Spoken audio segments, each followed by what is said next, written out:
saagakat du tëjlu saagakat. d'accord Bachir ñu ñëw ci beneen aspect boo xamante ni moom président wax na ko jëmale ko ci bilan mais lépp mi ngi jëm ci li nga xamante ni maanaam fay nañ ko ci ay bor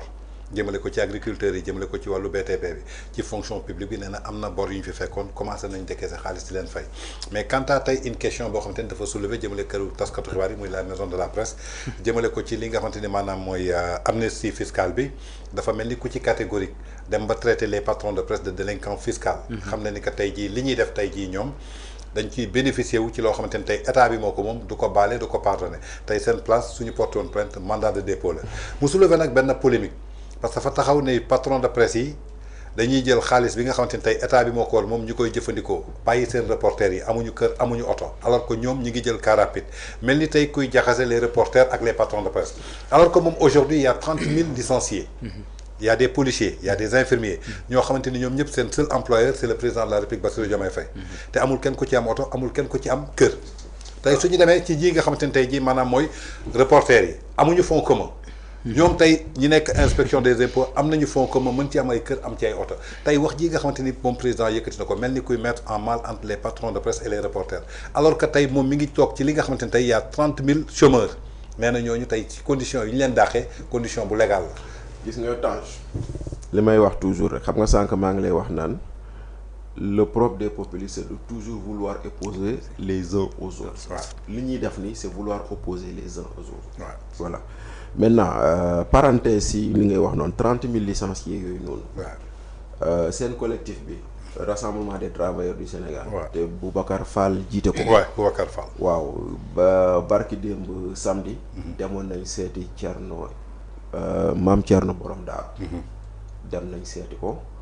ñëw exposé ko seen doléance sëriñ bi dalal leen sëriñ bi defal leen sëriñ bi ñaanal leen sëriñ bi jox leen ay conseils.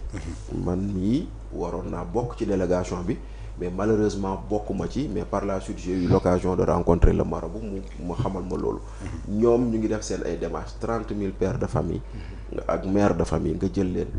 dàq leen dans des conditions yoo xam ne mooy loolu tey jii nii il y a deux choses si tu dis que les gens sont en chômage technique wala en licenciement pour motif économique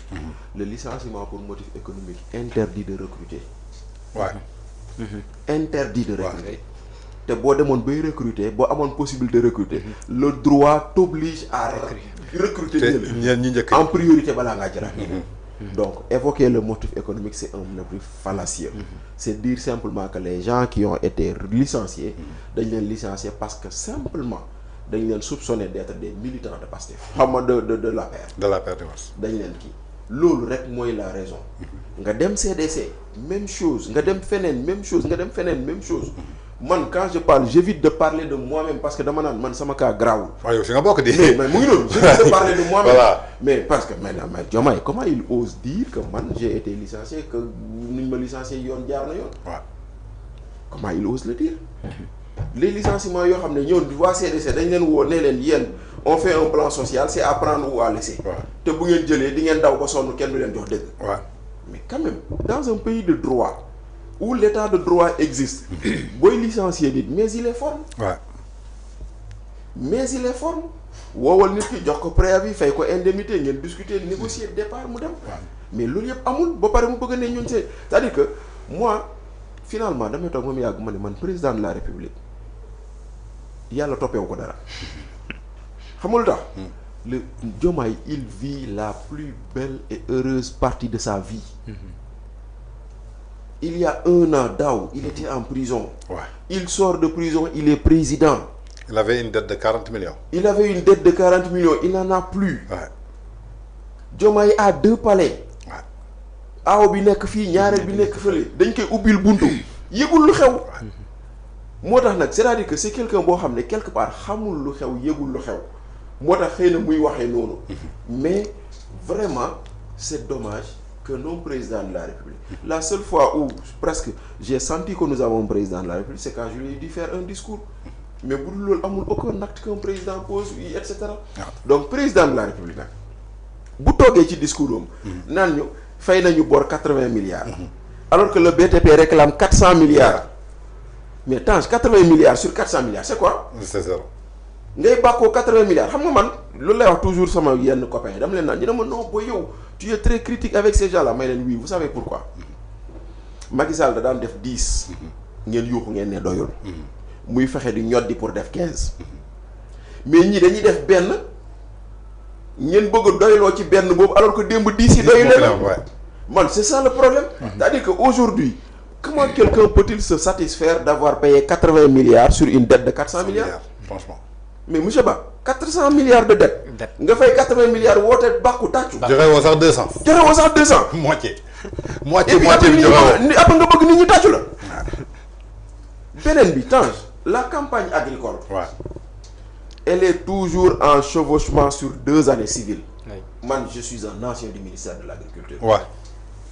musuñu ne campagne 2024 musuñu ne campagne 2025 dañ la naan 2023 2024 2024 2025 2025 2026 kon li ngay engagé 2024 2025 nga koy fay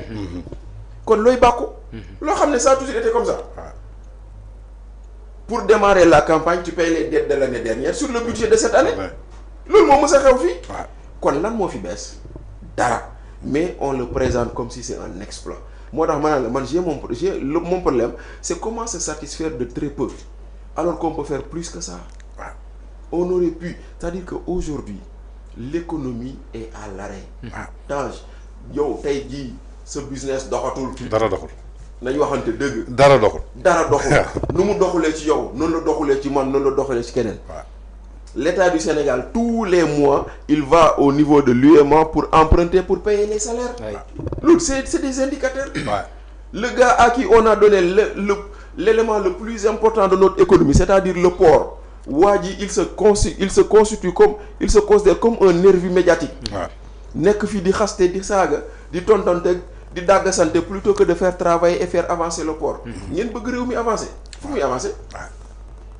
kon nag tey jii nii moo tax les débats qu'on veut nous amener là dégg nañ président de la République woote naan way on va faire des concertations avec la classe politique sur la justice la seule concertation qui vaille dans ce pays elle est économique. C'est la seule concertation qui vaille. Quand j'ai vu le président recevoir les gens de Auchan, j'ai dit ah c'est bien mais ça aurait été mieux si on avait reçu les gens le patronat sénégalais benn yoon laa dégg ni patronat sénégalais benn oui recevoir na waa Cofina aussi mais oui mais yooyu noonu c'est-à-dire que il y a des moi je veux des actions d'envergure avec des organisations plutôt que donc patronat bi CNES et cetera mosoon na leen recevoir par le passé mais tey jii war na leen recevoir xool comment jàppale leen bu ñu amee seen i bor ñu fay leen parce que loolu mooy tax économie dox ndaxte fii koo fi gis muy dox am na ay bor banque am na ay bor feneen boo ko fayee mu fay xaalis bu tourné dellu si waat yow nga am ay revenu mais si tu n'as rien de tout ça malheureusement lii mooy dal on a un problème